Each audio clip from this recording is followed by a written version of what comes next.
Welcome back, 3-Minute History viewers.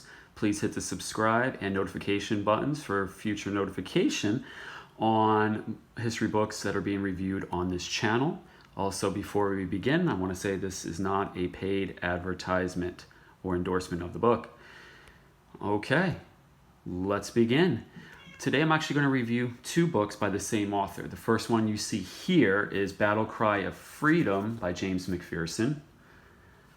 His second book, written many years later, The War That Forged a Nation, Why the Civil War Still Matters. Let's get started on this first one. Battle Cry of Freedom, The Civil War Era. In my opinion, the definitive book on the Civil War and the Civil War era is this actual book. It opens around the time of the Mexican-American War, around 1845. Battle Cry was written with great care as it addresses the nuances of political ideology, perspectives of the soldiers, graphic details of the battles. It is written from many viewpoints in order to bring together the actual book itself. What else can be said about this is McPherson's writing puts the reader in the Civil War. The book continues to be used today in many college history classes. Don't let that intimidate you, as it is an accessible read, one that needs to be on everyone's shelf. It's just an incredible book, whether you are a Civil War enthusiast, if you're want to learn about the consequences of this war and the decades that actually followed and what it means to be an American today. It does not play to either political side. I never found that to be the case in the reading itself, but that's up to obviously the reader, whoever picks this up. Now, with that being said, and I love what McPherson has done here. So this book was actually written in 1988.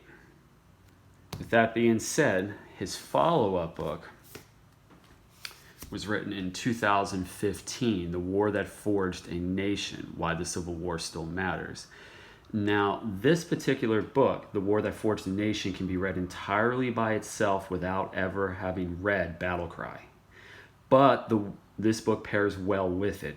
I've read the book as a critique of Battle Cry and what new historical information about the Civil War has changed. Though, as the title suggests, the book focuses on the legacy of the Civil War and how we are living in its wake.